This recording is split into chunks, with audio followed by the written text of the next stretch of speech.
And they wanna live this life on purpose, go find some purpose. I done so much bird, now I'm fly on purpose. So welcome guys to Purpose Talk episode 2. I'm so excited. I've got my guest, Miss Karma. We are going to be breaking it down today, talking about the purpose of being a woman and a mother. And I think that's such a deep topic. I think this is the right lady. Not that I know she's the right lady to bring some clarity, confirmation, some words of affirmation. And yeah, we're just going to enjoy it. I hope you enjoy episode 2. And yeah, let's get right into it. So welcome, Miss Karma. Hello. Thank you so much for having me on. Thank you. It's such a pleasure to have you on. So Miss Karma, tell them a little bit about you before we get into our questions and what we're actually going to do today. Okay, well, as you know, my name is Karma and I am a mother of one. I am also a graduate. I just literally graduated from university. I am a trainee psychologist.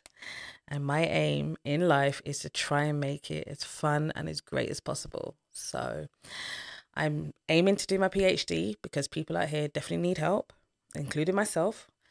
And I'm just having a little break because 5 years worth at university is a long time, but as well as being a mum on top. But yeah, my main aim is to literally become Dr. Karma. Come on. We're excited for you and we know it's going to happen. So before we get into the questions, can you tell me where the name Karma came from?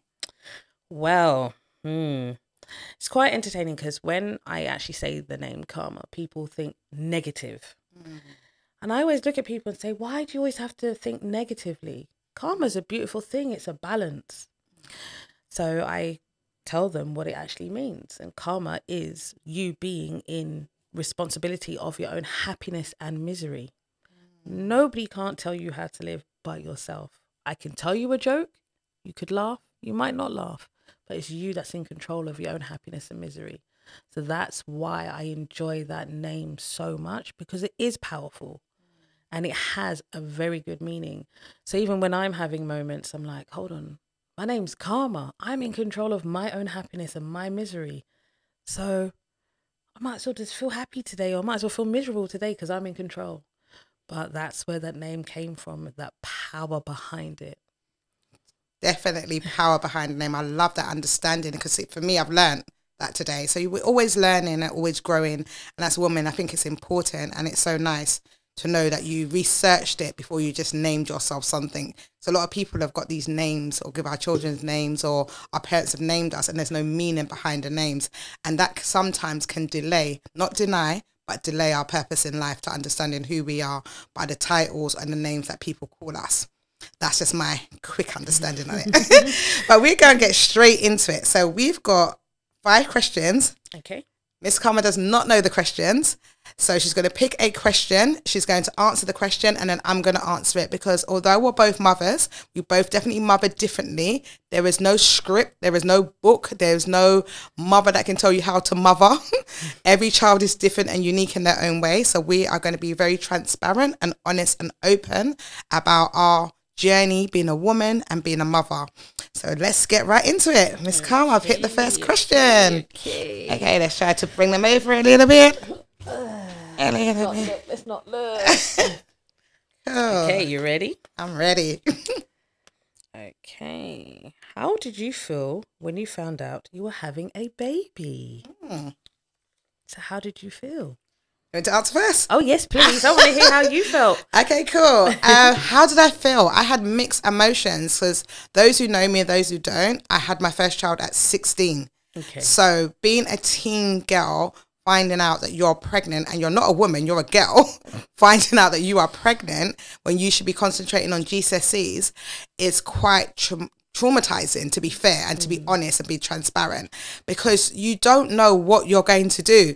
I just knew at that moment when I found out I was pregnant, the only thing that I knew I was going to do was keep my baby. That's all I knew. I knew there was nothing, there was no other options. I wasn't going to ask anybody any questions. I just knew I was going to keep this baby. And growing up in the care system, I just knew I had to care for this baby in a unique way. I didn't know how I was going to do it, why I was going to do it. I didn't even know why I was blessed with a child.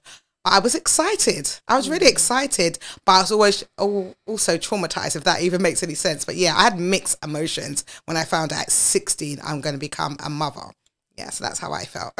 Right, which is understandable. As you said, 16 is very, very young. Yeah. And I can have an understanding, because at the age of 16, I fell pregnant as well. Unfortunately, my pregnancy resulted in a miscarriage. So I can understand at 16, I was like, oh my gosh, I'm still at school. What do I do? How do I cope? What do I say to my mum? So much mixed emotions was just going on in my head. And I was like, I'm still a child. Yeah. I still wanted to go outside and play. And because obviously it was all way before the internet. Literally. So it was just like, it was a shocking thing to actually think, wow, I'm pregnant. But as we say, things happen for a reason. It was not my time. So when it was my time, when I was blessed with my son, it was a shock, because I had come to the conclusion that I wasn't going to have children. I came to that whole thing of, that's it, my time's up, I'm not going to have any kids. So when I found out I was pregnant, I remembered I just sat there quietly for about 3 hours. Oh, wow. And I was like, I'm pregnant. Wow. And then 42 weeks and a day later, he came out. That's it. By C-section. So my body was not going to let that one go. But I must say it was mixed emotions, very mixed, because I had come to the conclusion that I was never going to have a child, to then fall pregnant and then think, am I going to carry to full term? Which I did, as well as over. Literally. Like literally over. But I was so, even during the pregnancy, it was like mixed emotions. But I was just like, wow, I'm actually pregnant. I'm going to become a mum. So yeah, I have an understanding of how you felt at 16, because at 16 is way too young to have a child, to even think about being a mum. You're still a child yourself. Your brain does not develop properly until you're 25. So to be 16, round of applause to you. Man, and big up all the teen moms that are doing it. Definitely, because it's a hard job. It's a hard job, but well done. 100%. And well done you, carrying it to 42 weeks plus. Oh, yeah. And I can hear you, because all 3 of my children are C-sections. Oh, yeah. So I never had no natural births. And I think that in itself, having a C-section, has its own trauma attached to it, because I used to think, was I not good enough to give it natural birth? Because everyone's giving natural birth. So I kind of thought I've been robbed a bit, because I never will ever experience that now. Yeah. Because once you have 3 cesareans, that is it. Yeah. And I'm not like planning to have any more children. Yeah. So yeah, it's just like I feel a bit robbed in that, but at the same time, I've got 3 blessings. So I'm grateful for that also. So yeah, cool. Let's go to the next question. Okay. You want me to go for it? Oh, yeah, go ahead. Cool. Let's go. Right. What did you want, a boy and a girl, and why? Oh, that was a difficult one, because when I did actually fall pregnant, I was, as I said, I was over the moon, but then it was mixed emotions. Yeah. I was frightened, because I've had multiple miscarriages before my son. So I was just like, okay, what is it going to be? A girl or boy? At first, I really did want a girl. And I think it's because me being a girl as well, that kind of helps. And I was thinking, pigtails and frilly dresses, which I never wore. I never wore. But I was adamant it was going to be a girl. So when I found out it was a boy, I was slightly like, why am I feeling this way? It's a baby. I'm gonna be a mum. So I think it was because I was influenced by people around me. They were like, oh, you're carrying a girl. And I'm like, I don't care anymore. Once I got to a certain stage, I was like, I'm carrying a baby and it's my baby and I'm blessed. So yeah, to be honest, at first I wanted a girl. And then I thought, there's not really much of a difference because it's my baby. So yeah, I did want a girl, but I've got my beautiful, handsome, courageous, strong boy. So what about yourself? So yeah, wow. Yeah, similar. I really wanted a girl. And I think it's just that stereotype. You're a girl, like you said, the hairbands, the bubble, the little pink dresses, the little mini me. I feel like she's going to look like me. She's going to have my attitude. She's going to be everything about me. And unfortunately, there's none of it was true. None of it was true. She's a spin image of her dad. I'm just like, God, really? I'm beautiful. Why didn't she look like me? But her dad's handsome, so yeah, she's okay in the looks department. Bless the Lord. But yeah, I really wanted a girl the first time round, and I got a girl when I got pregnant again, and I really wanted another girl as well. And thankfully, I got a next girl. And I was like, okay, this one's got my attitude. But again, she didn't look like me. I was just like, nah, my genes are weak. Like, something's wrong with this girl out here because your genes ain't doing it. But thank the Lord, she's healthy, she's wealthy. It wasn't all that when she was born. She had rickets, she couldn't walk and etc. I had quite a tough one with the second one. So I wanted a girl. And then the last one, I wanted a boy. And I got a boy. And he looked just like me. But the spin on it, I always say this to people because I was crying and craving for a child to look like me. So yes, my son looks just like me. He's like my twin. But if he was born first, I would only have one child. Literally. Because he's a lot in his own self, you know. Having a child with additional needs, and we'll get into that, is quite a job on itself, being a mother and being a woman. And I think even if I bring it to coachally, with lack of understanding of what autism is and what ADHD is and all the other diagnoses that there is right now, I think in our culture is quite, not knowledgeable on it. So we just classify it as bad behaviour. Oh, yeah. So it's like, yeah, actually, let's just go right into it. Your child, you said he's... special needs. Special needs. He's got special needs, Yes. just like my son. Can you give us a little bit about it, how you feel about that, being a mum with a child with additional needs? Well, first of all, being a mum with a child with additional needs, it didn't really faze me. And most people be like, but why not? I'm actually a qualified nursery nurse. So I worked with children from, as we would class as able-bodied, to severely disabled. So I had been exposed to a variety of children with a variety of abilities. So when I found out, when I knew my son was autistic, I just said, he's still my blessing. And I really, you know, I'm going to have to explain it to people, but I really don't care because he's here. You know, I had this little bundle of joy strapped to my chest. But the autism came, I knew about the autism later on in life, but we found out my son has a very... it's not very unknown, it's just not many men know they have it. It's called XYY. Okay. So my son has an extra chromosome in some of his cells. So he's got XYY mosaic. And that is a condition to where most men will be extremely tall, poor balance, poor muscles, learning disabilities, and sometimes a little bit of infertility. And I found that out when my son was about 2 days old. So we was just like, oh, okay, what do we do? You know, I've just been blessed with this baby. And I always remember when, because as the same as you, I had him via C-section, and then I just had this grey baby next to my face. And I was like, ew, it's wet. And he cried and he was grey. And I was like, oh my gosh, you look just like your dad. Poor thing.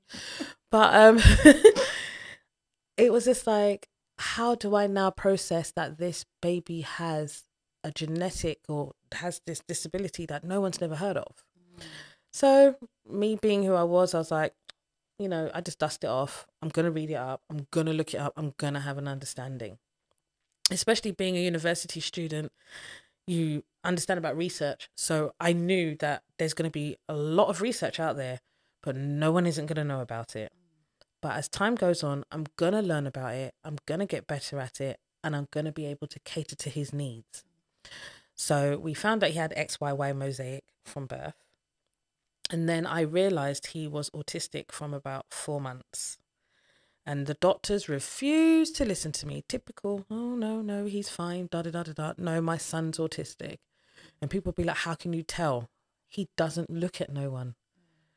You touch his hands, he would pull his hands away. He wouldn't look at you. He would daydream like the most autistic children. Yeah. Not most, but there's a few, and they're just like this. Just gazing into space. That was my son at 4 months. And I knew from then that he had autism. So once he got to about 2, he wasn't talking properly. So we went to the doctors. The doctors finally, during COVID time, unfortunately, I have a COVID baby. They looked at him and said, okay, yeah, he does show signs of autism. And I'm like, I was telling you this. I know this. And also autism runs in my family on both sides. Oh. So there was always going to be that small possibility of him having it. So yeah, my son does have that. And then also, which also links with autism as well as the XYY, I do believe he has ADHD as well. Because 1 minute he will be quiet as a mouse, the next minute it will be swinging from the chandeliers. Oh, bless him. Like literally, he will just literally have bursts of energy running around, and then next minute he's hiding in a corner. It's like, son, what's happened? I'm tired. It's like, oh, okay. So yeah, I'm now noticing certain things, but as time goes on, as I said, I've learned about his abilities, what he's able to do, what he can't do, and we're just literally just working with it. And being a single mum as well as being a student was hard. It was difficult, but we're still going through it. But I finished uni, and that's one of the main things. And now I can use my knowledge and what I've learned through psychology with my son.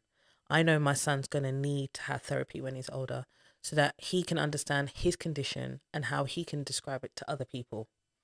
And that's the one thing I wanted to break, was the stigma of being Black and not having therapy, not getting that mental health help needed. And then knowing that I had a boy was even worse. I was like, nope, I have to finish. My son was my drive, as well as my mother, to finish university, because mental health is so important. But within our community, we neglect it way too much. 100%. So, yeah, he was definitely my driving force to finish 100%.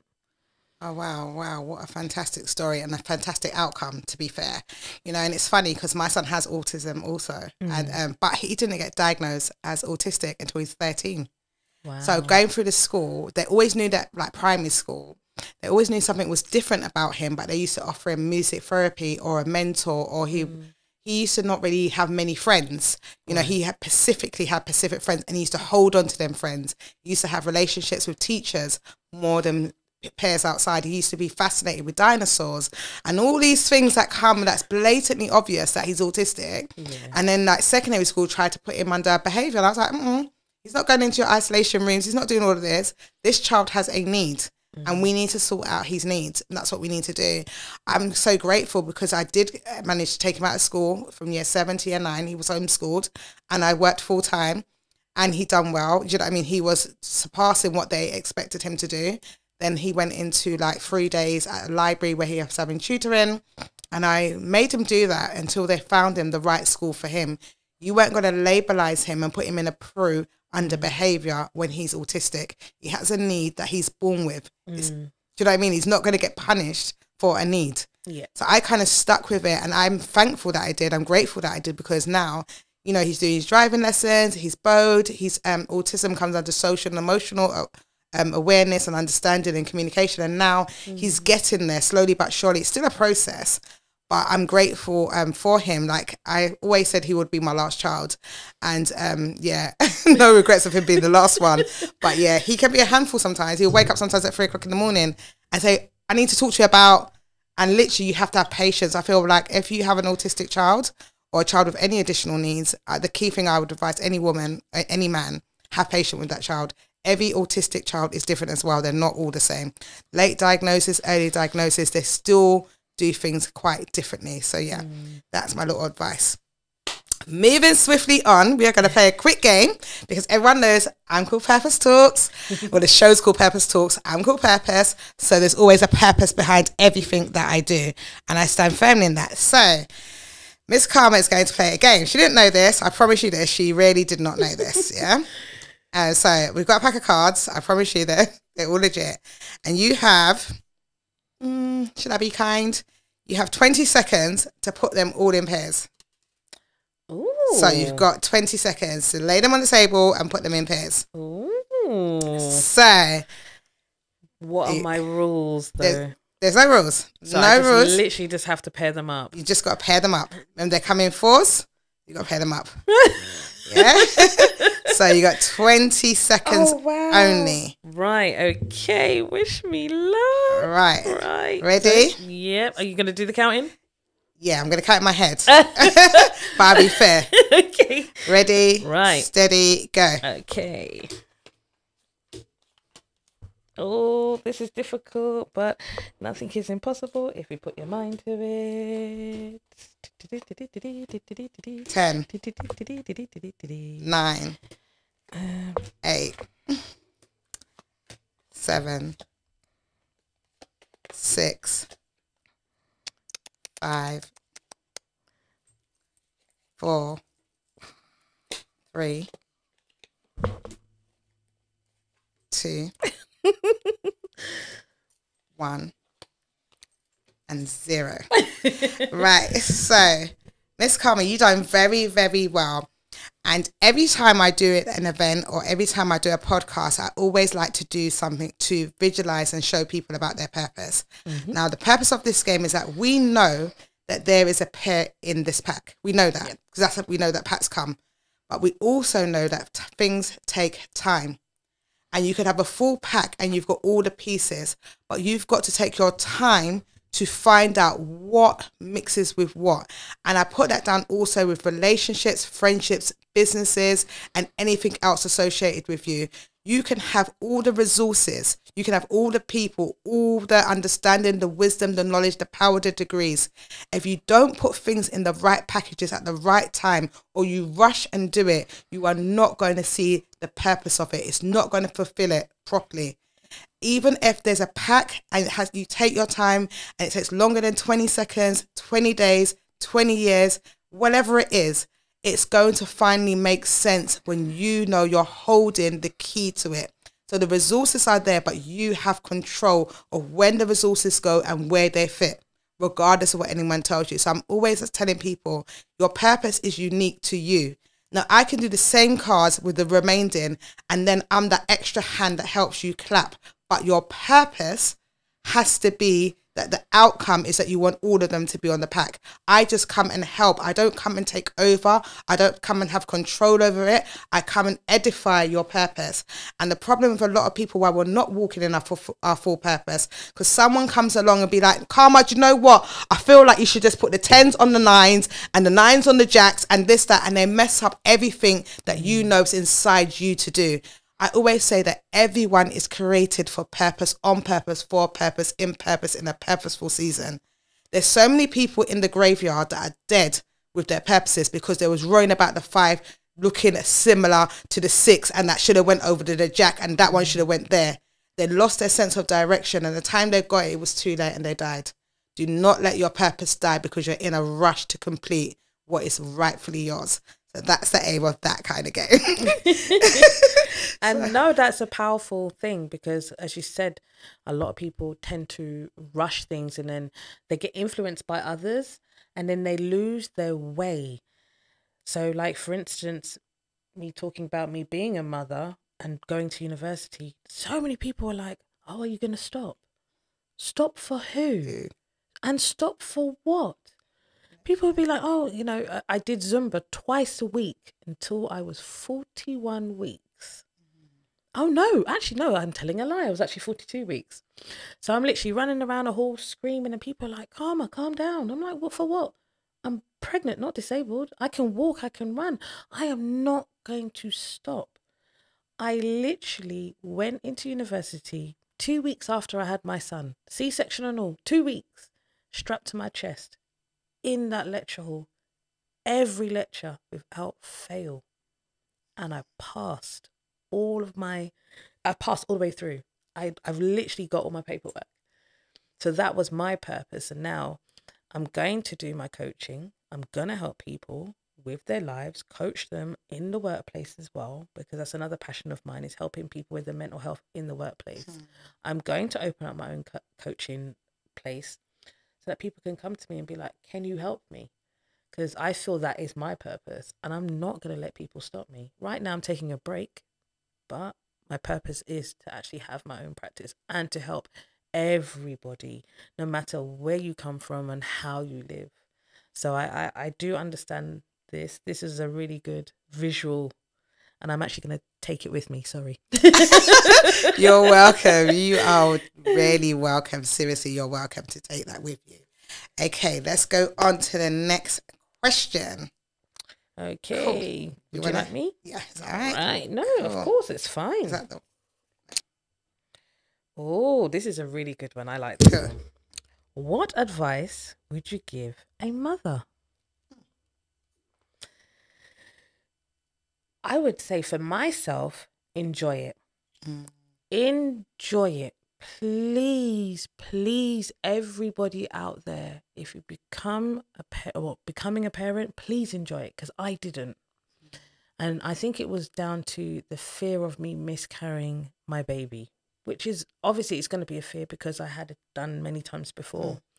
So I didn't enjoy rubbing my belly. I didn't enjoy, taking pictures with my stomach at all. I didn't do that. I just carried on with life as if I wasn't actually pregnant, which was a little bit of a struggle at times, because we all know about getting up in the middle of the night to go toilet and cravings and all things like that. But I would say enjoy it. And it doesn't matter what anybody thinks about how you are as a mother, because that's your journey. It's for you to do. It was your choice, because I didn't lay down with you and impregnate you. Just have fun. And even if you think you're going wrong, it doesn't matter. Because as you said, and when you introduced it, there is no guidebook. There is no certain way of doing certain things. Every single child is so different. Every single mother is so different. Everybody's upbringing is so different. So just enjoy it as much as possible. The ups, the downs, the puke, the poo, the sleepless nights. It's all worth it. But just embrace it and enjoy it. That's definitely one thing I would say. Oh, really great advice. And I guess my advice for any mother, I would say, don't forget you. Self-care is so important. Like literally, guys, like I wish someone said that to me. Like, just because I become a mother doesn't stop me from being Miss Purpose. I still have my own identity. I still needed to love myself, take care of myself, pamper myself, do my hair, do my nails, do my toes, whatever it is that made me happy at the time. Because once I'm happy, I believe that will generate into my baby. Yeah. If I'm miserable and I'm not feeling good and I get into a depression state or get stressed out, I believe that will put that extra pressure on being a mother. And don't compare. Do not compare. I don't care if that person got their child the world. You cannot buy love anyway. And that's the most important thing that your child needs. You to love yourself and take care of yourself, and then you to love the child. And that is absolutely free. So I'll say self-care. That's my big advice. Let me go to the next question. Okay. What's your biggest struggle as a mother? Sleep. It's sleep. And it's funny because I suffer from insomnia anyway. Oh, wow. So I thought to myself, oh yeah, I suffer from insomnia. It doesn't really matter. The baby wakes up every 3 hours. I can deal with that. Not realizing it's not just the night, it's the day. So you're not sleeping at night. And then you've got to kind of live in the day. And then you realize that you actually do need a couple of hours sleep. So for me, sleep is definitely one thing that I really have struggled with. And now my son being 4, we still struggle with it. So because as you even said it with your son, autistic children have very bad sleep patterns. Yes. Extremely bad. And I didn't know that. That was one thing I completely missed off, because by the time my son was 3 months, he slept right through. Didn't have to worry about nothing. I was like, oh, this is the life. Yay, this is great. Now, let it be known, I got home. I was out last night. I got home. And I looked on the camera because my mum was looking after him, because I keep a camera just to ensure his safety as well. And he was awake. And I just thought to myself, I ain't getting no sleep. But when he's at nursery, I tend to try and just catch up on my sleep then, when I can have, as you said, my moment, my time to relax, my time to pamper myself, my time to take care of myself, because without me, he can't carry on. He's still learning. I'm still learning. We're both still learning. But sleep is definitely one of the things that has been the hardest thing, because sleep deprivation is horrible. It's a horrible thing. And I've had it a few times, and it is dangerous as well. So I would definitely advise, if you do become a parent, leave your housework. Leave it. It doesn't matter. Get your sleep. If you need to put on the washing, leave it. Get your sleep. Get your rest. The washing can be done 3-4 o'clock in the morning, because I still do that up till now. It's cheaper also. Yeah, that's fair. But yeah, definitely take care of your sleep and your whole body itself. So yeah, that was one of my struggles. Oh, yeah, it's deep. One of mine too. One of the ones that I found quite hard as well, being a single mum, is going back into the dating game. I found that a big struggle as a parent, because I was so scared. Again, I don't know if it was due to the trauma that I experienced in going in care. I don't know if it's the trauma of being a teen mum. I don't know if it's been a trauma of being a single mum at such a young age. But dating was such a struggle for me, and is a struggle for me, because I don't want no one around my children. I don't trust a soul. So I'm so protective that it could be overprotective. And that way, to me, then I suffer. So then I'm struggling, because I want to be a mother. I want to be in a relationship. I want to be married, but I want to protect my children. So I come in protective mode, and my bricks just go like way high, and it's like, no guy don't stand a chance. I'm like, I don't know what your background is, and I start doing some crazy research till it hurts my head. I'm like, why are you doing all the most like this? Like, just calm your little self down. It's going to be okay. Do you know what I mean? And I think when you, as a mother, you're not with the dad, and then you've had failed relationships, you struggle to understand, like, why am I not being happy? Why am I not finding that missing fatherly piece? And then I think, oh, I grew up in care. Like, is there a curse? You start like almost finding bad things to justify your fear. Yeah. And literally, it's a fair, because everyone's not bad. Everyone's not out to get your kids. Everyone's not out to hurt you. Yeah. Yes, you might have had a few failed relationships. Yes, you might be a single mum, but you're a powerful young woman. Yeah. To be a single mother is a strength that no one would understand. Do you know what I mean? To be a single mother of a child with an additional needs, that means you're a strong person. So whoever comes to my table, they're coming to a table that is well fed, well prepared, well understood. Do you know what I mean? Like, they're not coming to meet a girl. They're coming to me with a woman who's had an experience of not just being a mum, not just being a woman, but having a child with additional needs and doing it all by yourself. So I think my struggle was that I struggled with myself to trust people, and it became a struggle as a mother, and then had a big influence on me and relationships, which was just a big thing. But it's okay, because I'm getting there. I'm not got there, getting there. Starting to trust people around my children slightly more, which is really, really good. Cool. I think we got another question. Is it? Oh, it's your turn to ask a question. Okay. I feel like that should be a question. Right. What was life like before you was a mum? What was my life like? I did a lot of traveling.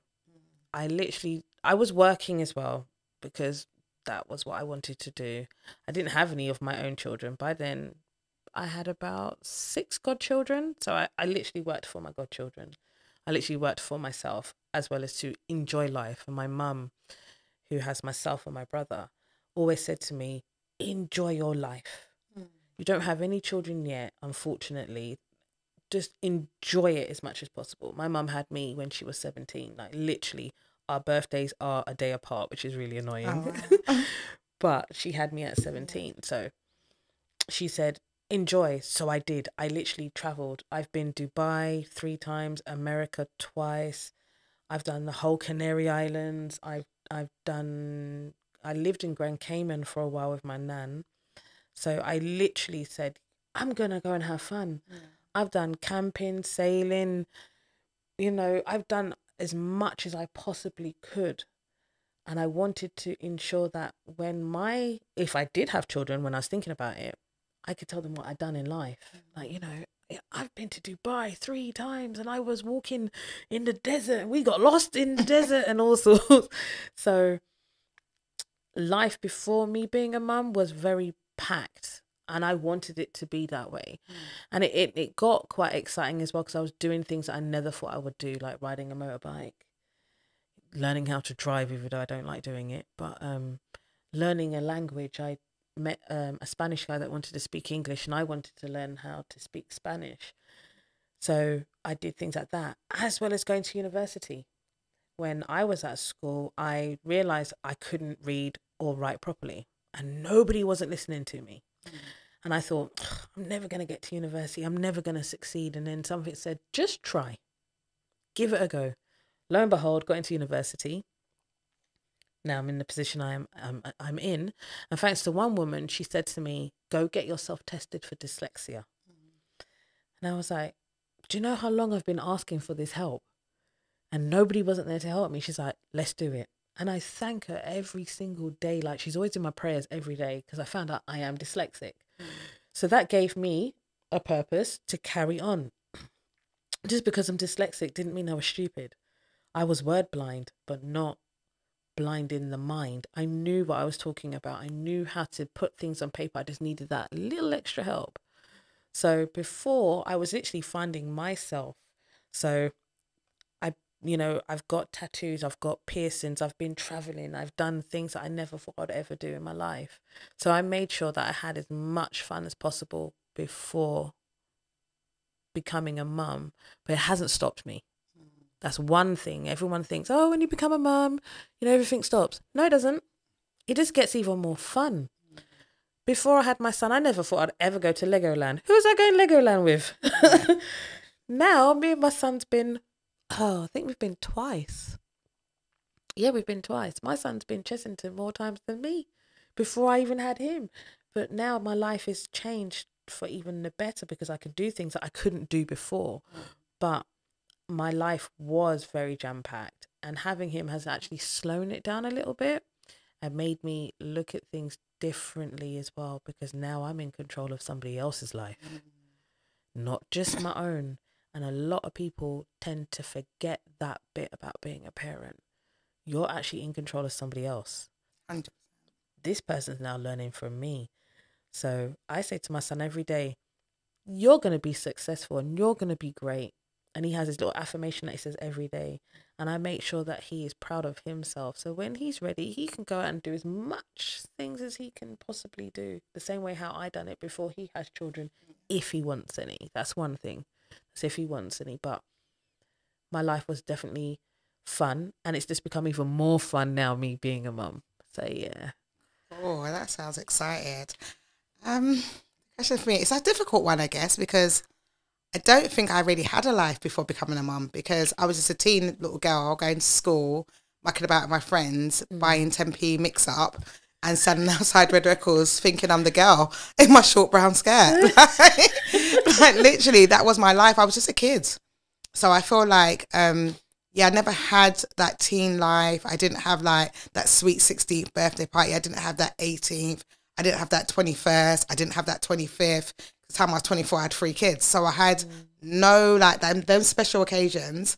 I didn't enjoy them, because I didn't say that I didn't enjoy them, but I didn't spend them without children. I had my children, so it was spent with my children.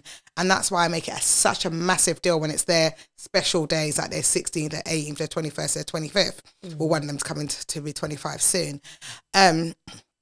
But since I've had my children, like you said, my life has got better. Like now, like my youngest is 17, so I kind of do everything. And like last year, December, we went to Jamaica together. Like he was my travel buddy. And I'm like, wow, like I get to do all these things now. So yes, other people got to do them before me. And this is why you should never compare or compete or be jealous or envious of anyone, because my purpose is mine and my journey is mine and theirs is theirs.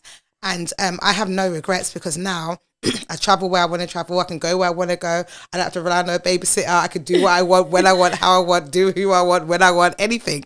And it's just like amazing. Like, and I can speak to my kids, like my children are like my best friends. Like there's a boundary. They do definitely know I'm their mum, and they don't cross it.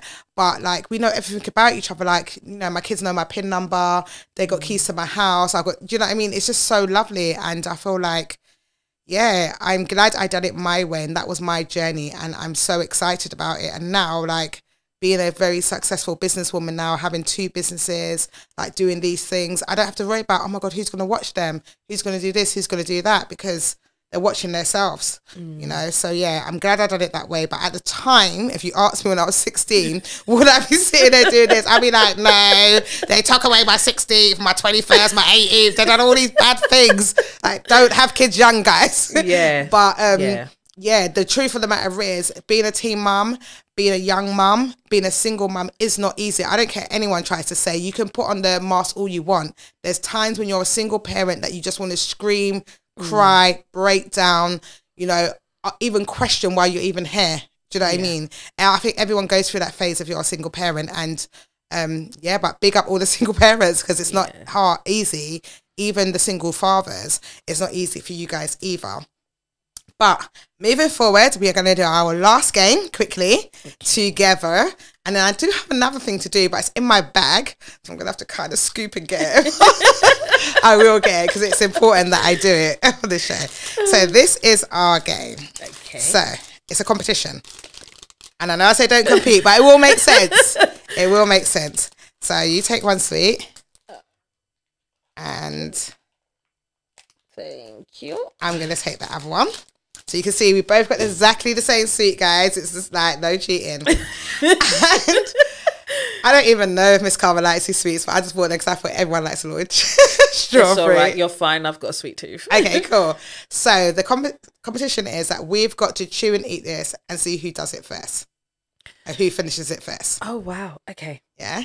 So you can do it anyhow you want, but you've got to chew it a little bit. You can't just swallow. Don't dying on the podcast, you know. So yeah, we've got to do it. So you can say ready, steady, go. So it's all fair. Ready, you steady, go. Oh my goodness. It's sweet.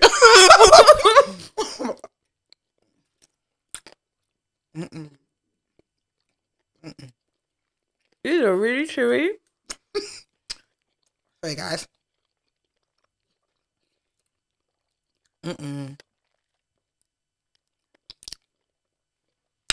Yeah, you beat me. But still chew. No, you beat me. Okay. So purpose talks. What is the purpose of us chewing at the same time? The purpose of us starting something together doesn't mean we have to finish at the same time. But regardless, we're both going to finish. Regardless, we're both going to win. So this is how I see life. And I'm going to use your uni as an example. We can enroll in university together. And for whatever reason, I have to defer a year. You've completed it. You've chewed up. You've chopped it up. You've got your degree. You've got what you need to do. I finish it the final year.